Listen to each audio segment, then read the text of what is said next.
The promise of AI coding is to make building apps simple. But if you're a complete beginner, the reality is a lot different from that. There's a lot of concepts and jargon that you probably have never heard of before. And if no one has ever explained it to you in a very simple way, then you're going to feel stuck and overwhelmed. The goal of this video is to teach you everything that you need to know about the concepts of AI coding so that you know all of the technical words that you've never heard of before and you understand how to utilize those when you're building an AI app. There's going to be a lot of tips and tricks throughout this video, especially if you're a beginner. But even if you're experienced building with AI coding tools, I bet you'll walk away with a few things as well. I've been building with these tools for over a year, and I have a lot to share, so let's jump into the video.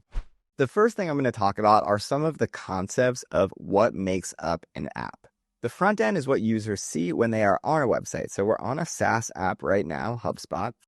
What I'm looking at right now is the front end. Let's say I'm actually in the actual, looking at some of the features of the product. We'll get some screenshots here. So let's say this is the app that I've built. What I see, so the images, the words, everything, this is the front end.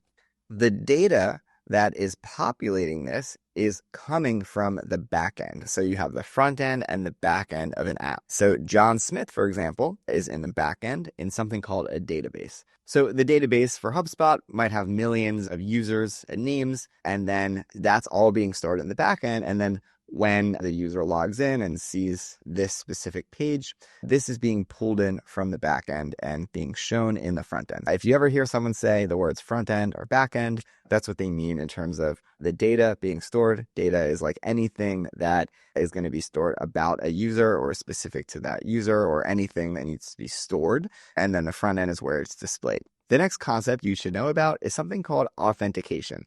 Now, authentication is just a word that basically means signing in to an app. You can think of websites in different ways. Maybe there's just a website that you can access without signing in. In that case, there is no authentication. And you can think of it even on this HubSpot website, like to access the homepage of the marketing site. This is the marketing site where we are going to learn about HubSpot. There's no authentication necessary. There's no need to sign in or sign up for that. But to actually access the platform, we need to authenticate and sign in and log in, that kind of thing. And there's also different ways to authenticate. You can authenticate with just an email address or using services like Google to sign in with Google. When you see any of these things around the internet, that means you are authenticating through those platforms. Now, with AI coding, this is really important because if you want to build an app that users can sign into, you need to authenticate. Now, Supabase is one of the most popular, basically, services that AI app builders use to integrate with because it gives your app the ability for both a database and authentication. Also, some other things which I can talk about a little bit later in the video. So be sure to stick around because these are also important concepts. But database and authentication, so Supabase builds all that in. Another tool called Neon does a similar thing.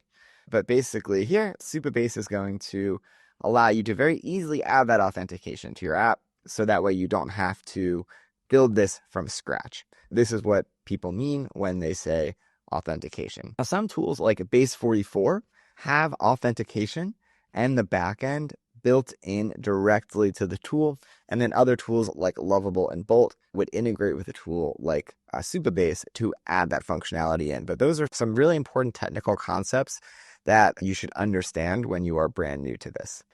Something you should also know is like authentication is often shortened to auth. So if you see auth, that is authentication. Database, this is, as I mentioned before, storing your data. There are a lot of security things that you should be aware of. There's something called row level security. Now, what I would recommend, I can't get into all of the detail of this in this video, but I would definitely recommend going on to ChatGPT or Claude after this video and say, I'm brand new. Can you please explain how to keep my database secure when I'm building with Lovable, for example? And that's also something when you're building with these tools, you should ask the tools, hey, I want to make sure my app is secure before I release it to the public. How do I do that? Some of the things that you want to keep secure are your API keys. So that's the next topic I'm going to talk about is API.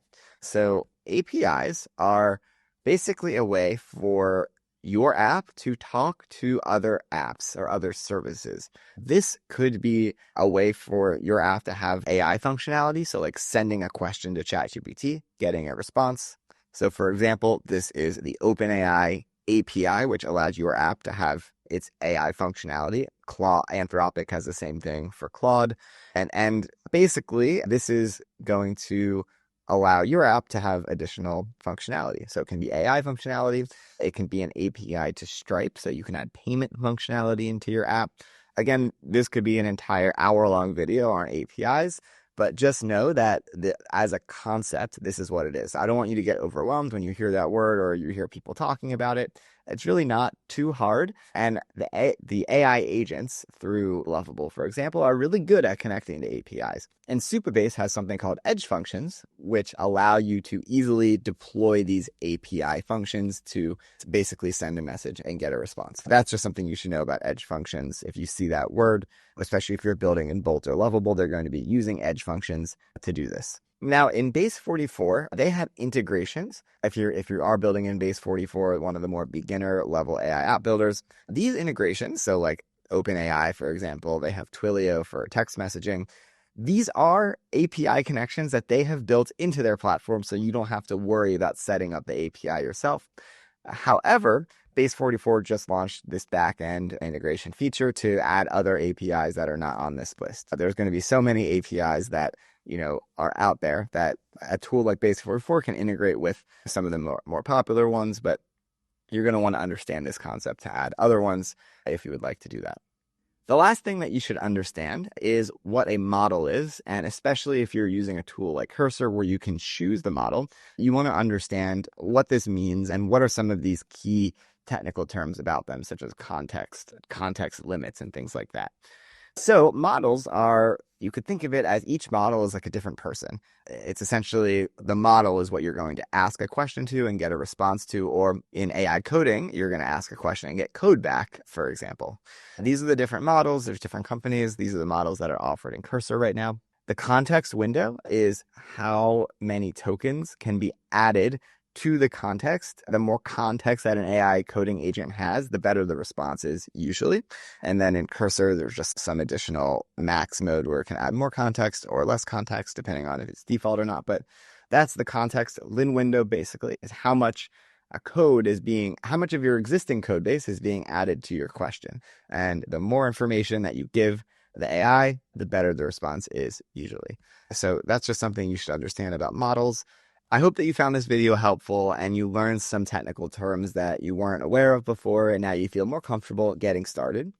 Be sure to click the link in the description for our complete AI coding course, which is going to walk you through step by step on how to get started building your first AI application. And within a couple hours, you're going to have your first app live on the internet. So definitely check that out if you are interested in this topic. Leave a comment below if you have any questions at all, or if there's anything you want us to cover in the future. Subscribe to our channel for more free content like this, and we'll see you in the next video.